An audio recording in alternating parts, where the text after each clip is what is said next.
दोस्तों, news channels, अखबारों और किसी भी मीडिया संस्थान में एक शब्द होता है फॉलो अप। मतलब पहले कोई खबर आ गई, खबर को दिखाया जाता है और उसके बाद जो भी रिपोर्टर वो खबर लेकर आया है उसका काम होता है उस खबर पर फॉलो अप देना, ताकि दर्शकों को लगातार पता चलता रहे कि वो जो खबर बताई गई थी उसका क्या हुआ, उसमें क्या अपडेट है। मैं ये जानना चाहती हूँ कि चुनाव से पहले, याद है ना आपको, ठीक चुनाव से पहले जिस तरह से बड़े बड़े न्यूज़ चैनल्स बड़े बड़े एंकरों को बिठाकर बता रहे थे कि मोदी जी का 100 दिन का एजेंडा क्या रहने वाला है, शुरुआती 100 दिन का एजेंडा, और क्या बड़े बड़े आर्टिकल्स छाप दिए गए 100 दिन के एजेंडे में, उसका क्या हुआ।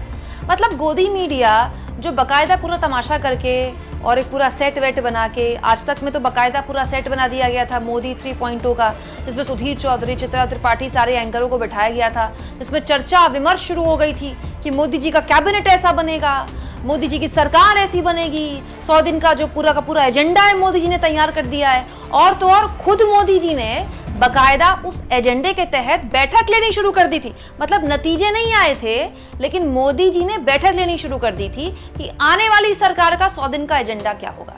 तो मैं ये जानना चाहती हूँ दोस्तों, 2 महीने तो हो गए मोदी जी को पीएम पद की शपथ लिए, 2 महीने से थोड़ा ज्यादा ही हो गए, 70 दिन के आसपास हो गए हैं। तो वो जो 100 दिन का एजेंडा बना था उसमें 70 दिन तो निकल चुके हैं। क्या मिला देश को? कौन से ऐसे बड़े फैसले लिए हैं जिसको लेकर इस गोदी मीडिया ने चुनाव से पहले माहौल बनाया था? दोस्तों, इसीलिए मैंने जिक्र किया फॉलो अप का। अब न्यूज़ चैनल वालों ने, बड़े बड़े अखबारों ने हमको बताया था कि मोदी जी ने 100 दिन के एजेंडे में ये किया है, ये किया, अधिकारियों को निर्देश दे दिए, फलाना कर दिया, ढिमकाना कर दिया। तो फॉलो अप करके हमको बताएं ना कि मोदी जी ने 100 दिन के एजेंडे में क्या किया है। ये नहीं बता पाएंगे दोस्तों, मैं बताती हूँ। दोस्तों, 100 दिन में मोदी जी ने कोई बहुत बड़ा फैसला लिया हो या ना लिया हो, इस 100 दिन में मोदी जी ने कई बार अपने लिए हुए फैसलों पर पलटी मारी है। मोदी सरकार ने अपने लिए हुए फैसलों पर यू टर्न लिया है। जैसे वक्फ संशोधन बिल, क्या जोर शोर से पूरे बैंड बाजे के साथ सरकार लेकर आई थी, उस पर सरकार को उसको ठंडे बस्ते में डालना पड़ा, जेपीसी में देना पड़ा।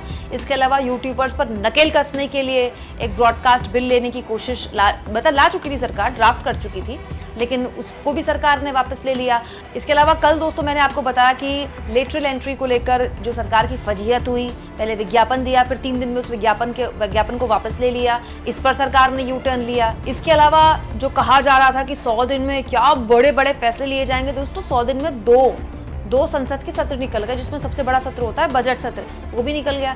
ऐसा कोई क्रांतिकारी बिल तो आया नहीं, जो आया था उसका क्या हश्र हुआ है इंडिया गठबंधन ने और खुद सरकार के सहयोगियों ने उसका क्या हश्र किया, ये भी आप जानते हैं। हाँ, 100 दिन में 2 चीजें हुई हैं दोस्तों। देश में थोक के भाव में रेल दुर्घटनाएं हो रही हैं। इतनी रेल दुर्घटनाएं हो रही हैं कि अब तो खबर बननी भी लगता है कुछ दिन बाद बंद हो जाएगी। मतलब दोस्तों, इतना तो कभी भी किसी भी सरकार में रेल की दुर्गति नहीं हुई जितना इस सरकार में हुई है। अब भले ही मोदी जी ने कोई ना कोई टैलेंट देखकर अश्विनी वैष्णव को दोबारा मंत्री बनाया हो, लेकिन न जाने वो कौन सा टैलेंट है जो रेलवे नहीं देख पा रहा है। और ऐसी बुरी गत रेलवे की हो रही है कि ऐसा कोई दिन नहीं जाता जब रेल हादसे की खबर ना आई हो। तो 100 दिन में मोदी जी का कोई फैसला जमीन पर उतरा हो ना उतरा हो, रेलवे का बेड़ा गर्क जरूर हो चुका है।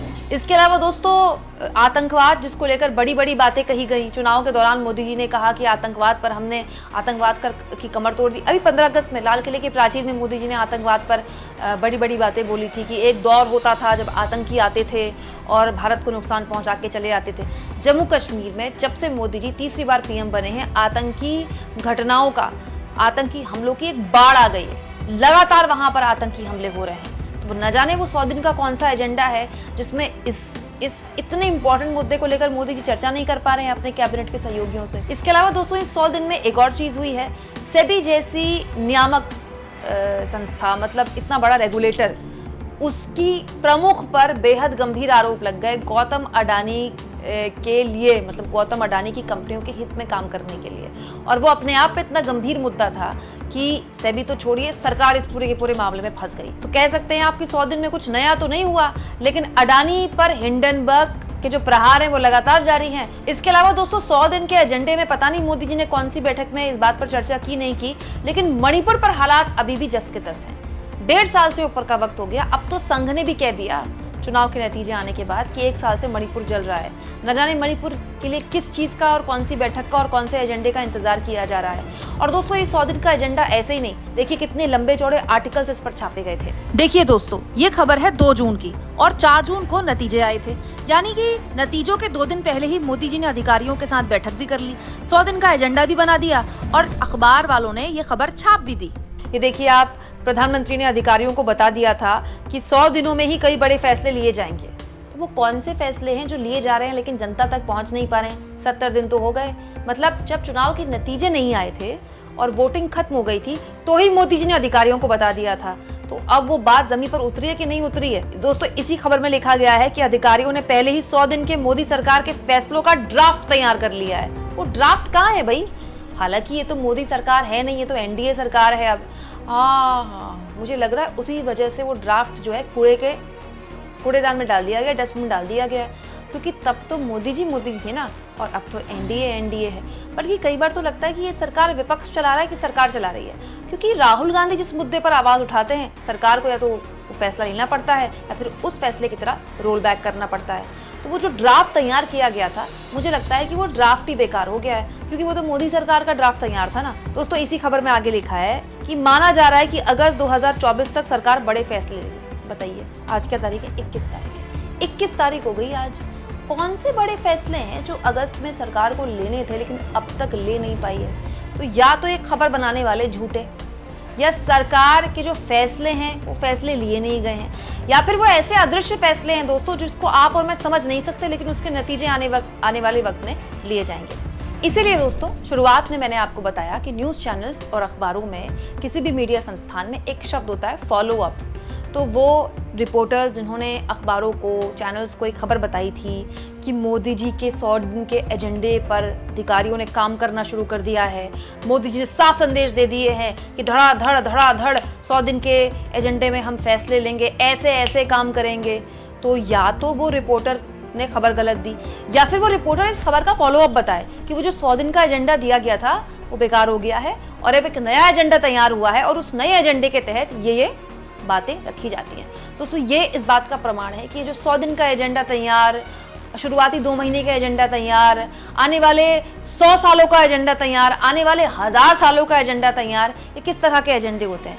मतलब आप सोचिए, खबरें छप रही हैं कि अगस्त तक बड़े फैसले लिए जा सकते हैं। कौन से बड़े फैसले लिए हैं सरकार ने, ये बताए कोई? ये सब कितना बड़ा पीआर गिमिक है, यही इस बात का प्रमाण है।